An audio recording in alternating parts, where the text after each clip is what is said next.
Hey, Oh, Lise. hey, man. Hey, I got some pizza for us. Oh, man, I'm starving. Wait a second. We might want to wait a little bit because it's a little hot. It is hot and ready. I mean, you know what they say. That's like the perfect time to eat pizza. I don't want it to burn your mouth, so just leave it there. I'm going to get some napkins. By the time I get back, it should be ready. So I'll be right back. Sounds great. I am way too hungry for this.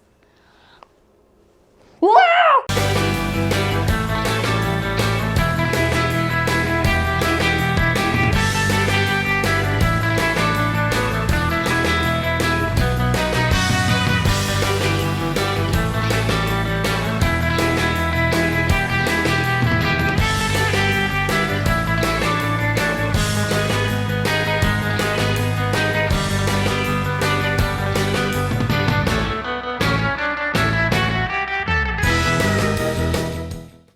Hey, everybody. How's it going, everyone? Welcome to the Sunday Funday show. I'm Elise. And I'm Parker. Man, Parker, do you smell that? What is...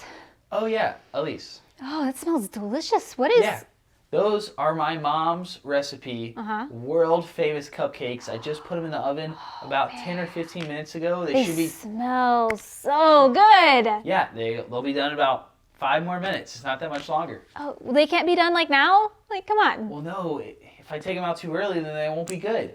But, how bad can a cupcake be? I mean, they smell so good. You should just... All we have to do is wait only 4 more minutes, and then they will be perfect. I know, but I have like a sweet tooth like now. Then you gotta wait for them to cool. You gotta ice them, and like, I want a cupcake now.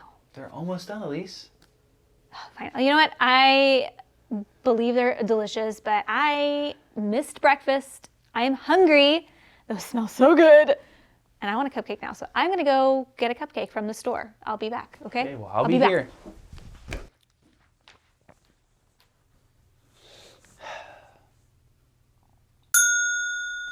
There they are.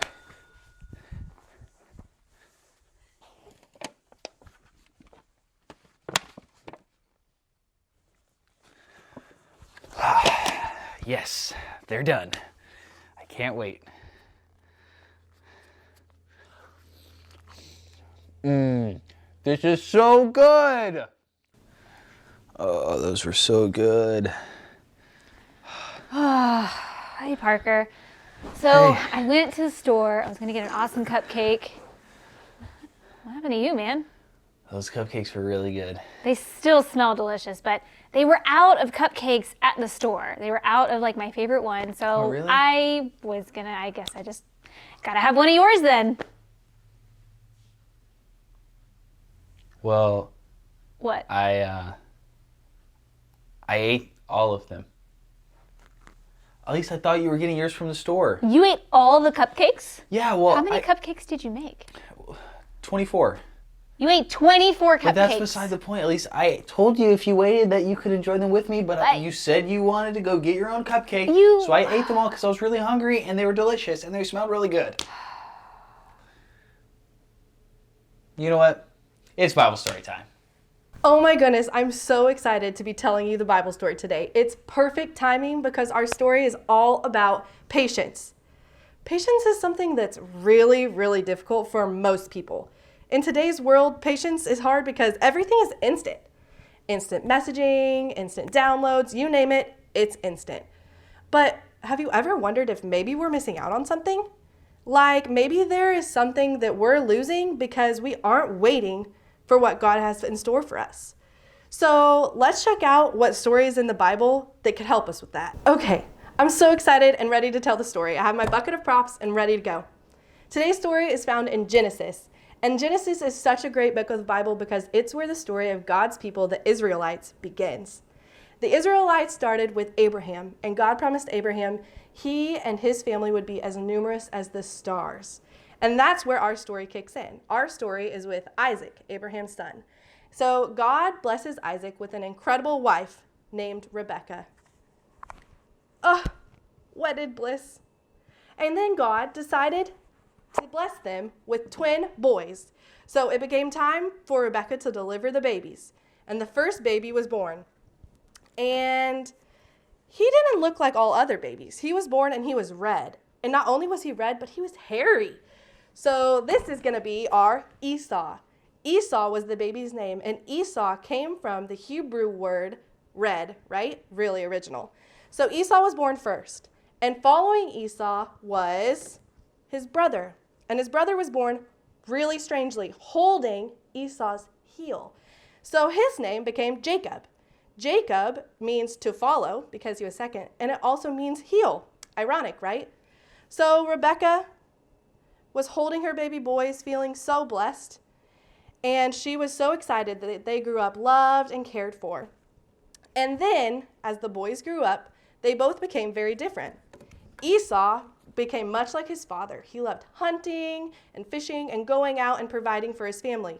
He was extremely skilled, and so naturally, his father really favored him. And then you have Jacob, who grew up much differently. Jacob was really a homebody.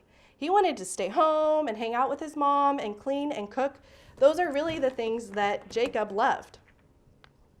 So they were very, very different. One day, Esau got home from a really long, exhausting hunting trip, and he was so exhausted, and he was hungry. And he smelled the smell because his brother, Jacob, had been cooking this really delicious stew. And he walked in after he put his bow and arrow down, and he said, "Jacob, I would really, really love some of that stew." Well, Jacob was smart because he knew about this thing called the birthright. A birthright is really the thing that the firstborn son in all of the Israelite families had. The firstborn son got a big inheritance, and they got to be the head of the house. The secondborn son wasn't that lucky. They didn't get as much, or anyone born after that. So as time went on, Esau was sitting at the table begging for food, and Jacob was really smart. And so Jacob said, "I will give you the soup, the stew, if you will sign over your birthright to me." So Jacob was trying to get him to give him his inheritance. And Esau was hungry. So Esau thought and thought, but really he was very impatient. And Esau said, "Okay, what good are those rights to me right now?" So he gave his birthright to Jacob. Just like that. For stew. For this right here. This is what he gave his birthright to. So Esau really didn't understand the importance of what his family inheritance was. He didn't understand what it meant to be the head of the household. Esau was probably one of the most impatient people in the Bible. He had everything to gain and nothing to lose if he had just been patient. But he wasn't patient. He gave up his rights just for a bowl of stew because he was hungry and tired.